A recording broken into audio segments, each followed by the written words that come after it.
And it goes a little something like, I'll keep love you warm all summer, and after fall, I'll keep you warm all summer. Hey y'all, what up, though? It's Brickell. Thank you guys for tuning in again to another one of my videos. Today's video is going to be about, I'm sure you saw in the title, it's going to be about my decision to be abstinent.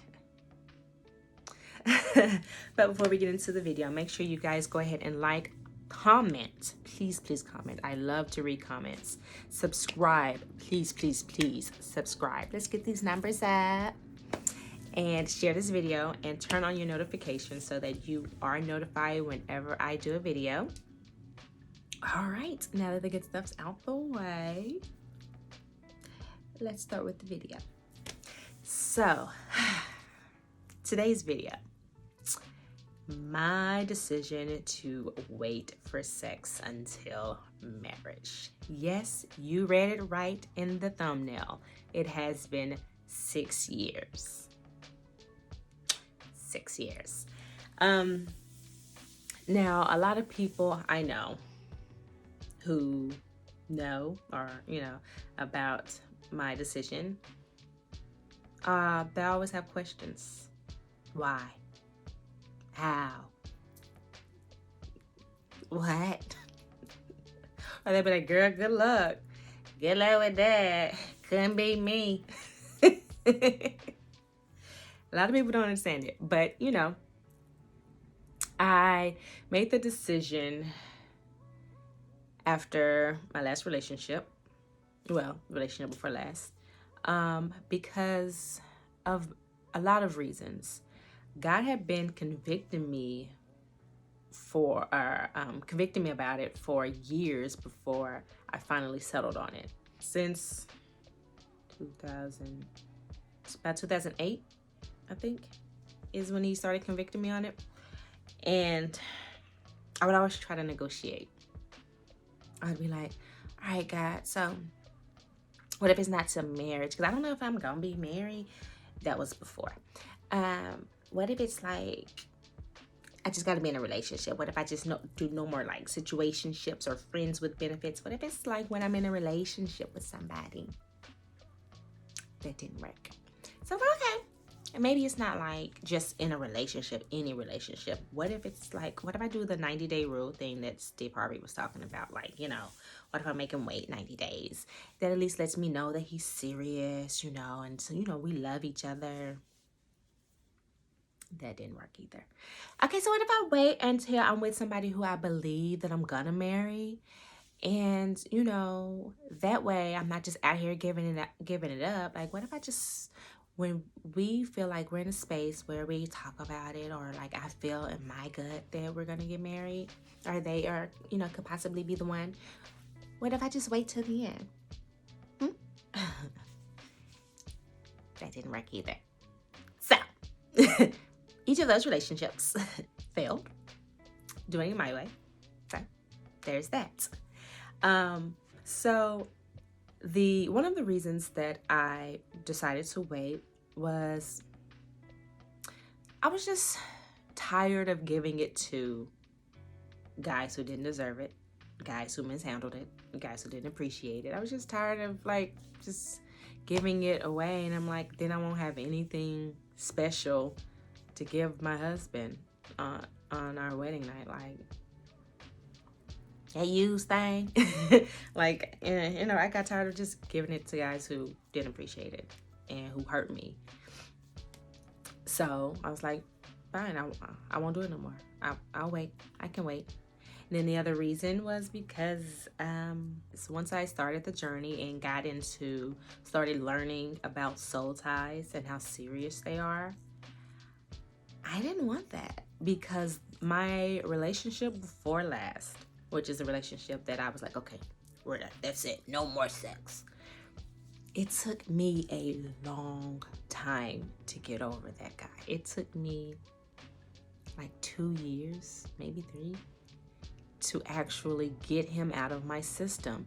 No matter how hard I tried, I couldn't shake him. Like, I would pray about it, like, God, I don't want this, whatever this is. If he is not my husband, get it off of me. Why can't I get him out of my system? Why can I not stop thinking about this guy? I don't want this. This is hard. And it's like, I knew, it's like we were literally tied, because what I thought was, we have this spiritual connection, like it's the first spiritual connection I've ever had. What I thought was just a spiritual connection was a soul tie. It's like I knew when he was having a bad day, because I could feel it literally in my spirit. I felt heavy. I just felt down that day. My energy was drained. I was moody. Or if we weren't talking, I knew when he was gonna call me, then my energy would just be up and I would just be happy. It's like, I know he's gonna call me today. I didn't want that anymore. It's like soul ties are legit. They are real. That's why the act of sex was solely created for marriage, because two souls do become one. And I did not want to be spiritually connected to anybody else other than my God ordained husband. And that's just that. I did not want to have to go through another repentance of breaking soul ties and having my energy sucked from me and drained. I did not want that. That was hard on me. I prayed constantly to release myself of that before I realized it was a soul tie. Then I had to pray to break that soul tie, constantly breaking it and binding it. And I just did not want to experience that again. I didn't want to have somebody have that type of control over me, where your energy can affect my energy in that way. I did not want that. And so that I was like, I'm good on that. I'm good. Don't want that. And then we have way too many STDs out here, honestly. And I'm like, I don't want to keep putting myself out there like that to possibly jeopardize my health. And for what? Instant gratification, for something that I can wait for and be living my life like it's golden, under the covenant of God. Like, I didn't want those issues. I didn't want that smoke. Didn't want it. So I just decided, nah, I'm good. I value my health. My girl, she can be locked up, clinked for now, for the time being. Didn't know it's gonna be this long, but I mean, it is what it is. It is what it is. And then I just got tired of doing it my way. Like I said, God had convicted me for years. He had been convicting me for years. And I decided to stop trying to negotiate with God on that. And my way wasn't getting me anywhere. I wasn't getting the results that I wanted my way. So I was like, okay, God, I will do it your way. I will wait and do it your way.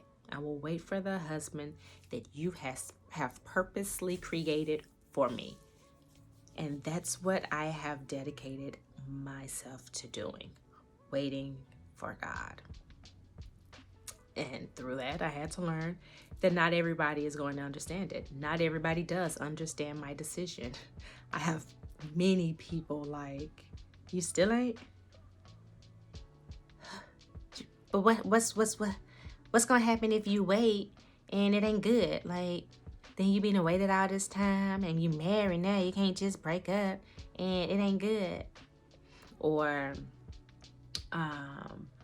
you're not gonna test it out first. You're not just gonna, you ain't gonna at least see it, or you ain't gonna. What if it ain't big?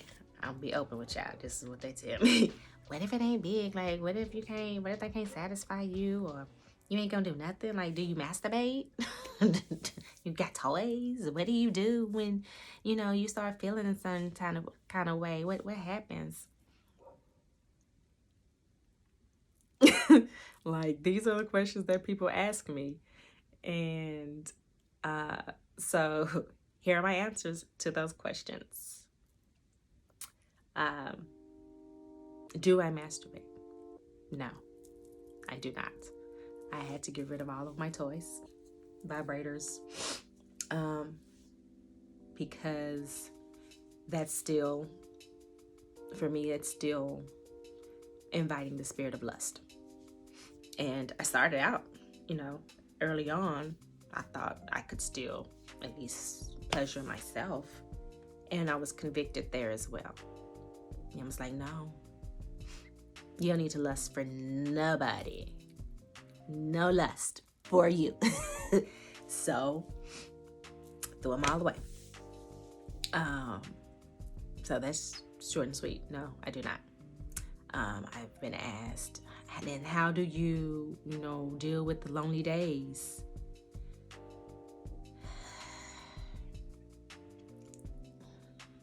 Pray.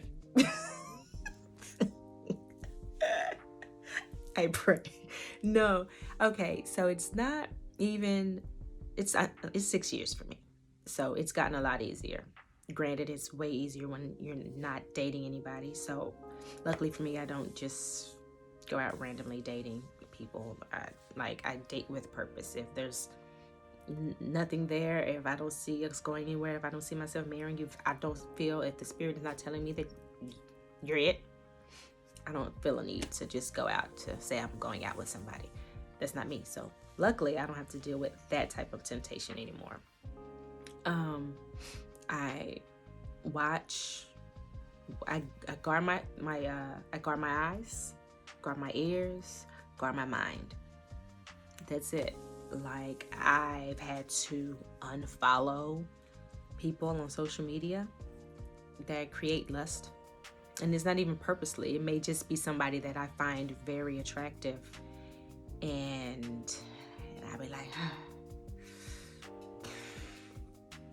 anything that's going to make me say, that boy could get it, I got to get rid of it. I had to unfollow.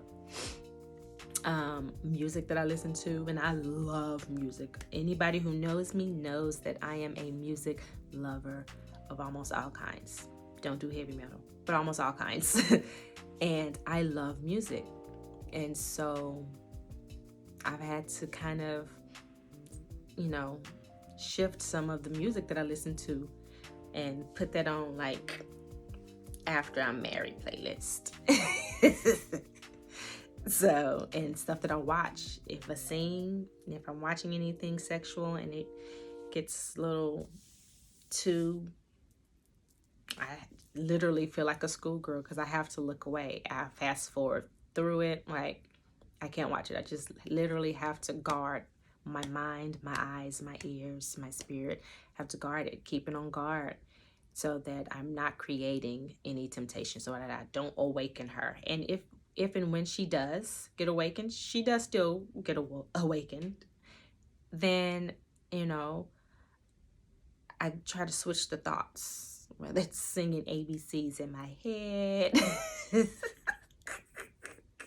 whatever I have to do to switch those thoughts. And if they linger too long, gotta go into repentance for it. Like, I'm sorry, God, my bad. Help me. I'm human. Like, I am of flesh. So I do still get weak, but it's not, they don't linger long, they don't last long, and they don't happen often. I ain't no Ricky in this thing no more. Ain't no Ricky in this thing no more. So they don't last too long or happen too often. But, and I get the, you're not going to test it out first? Or at least look at it? No. No, I'm not. Because, again, that's going to awaken her, and I do not need those issues. I'm going to trust. I have written and journaled plenty of lists and spoken to my father about this plenty of times. So I'm trusting that he will not punish me for doing it the right way. He's not going to let me do it his way. Wait for the husband he has for me.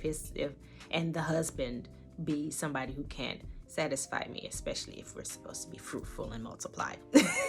So I don't believe he's going to punish me for doing it his way. So I tell everybody, I just do not believe he will punish me for doing it his way.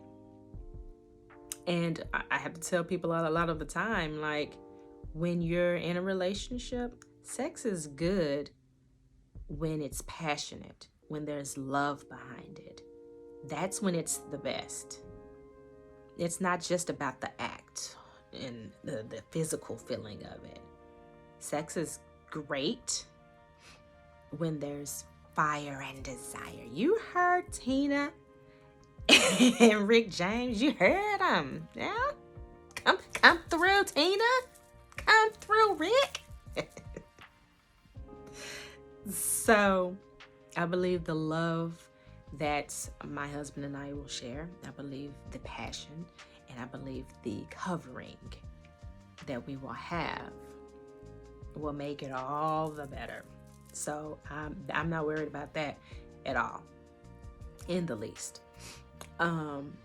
What I've had to learn, though, is that I have triggers, and I had to learn, well, everybody has triggers, but I had to learn mine. I had to fully accept mine and fully accept that my flesh is not strong. Flesh is weak. So I have to continuously pray for spiritual strength, for one. But my flesh, I gave my flesh too much credit when I thought I was in this game for a minute. And it almost cost me. And so I had to learn that flesh is weak. You cannot conquer flesh with temptation. Like, your flesh will cave.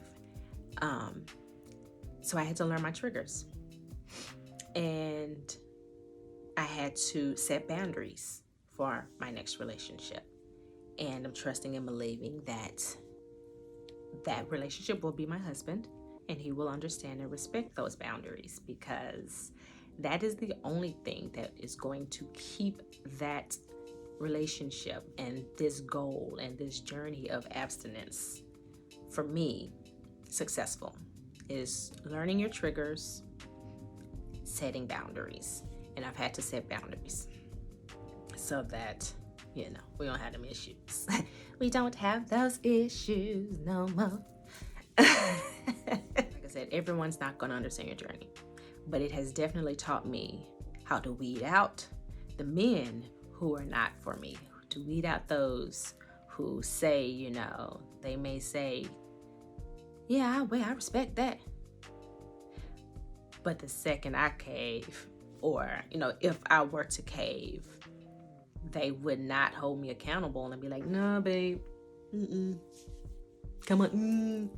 So I didn't want to set them up, didn't want to set me up for failure. So it has definitely helped me weed out those who are not for me. And it's given me a greater sense of self-worth.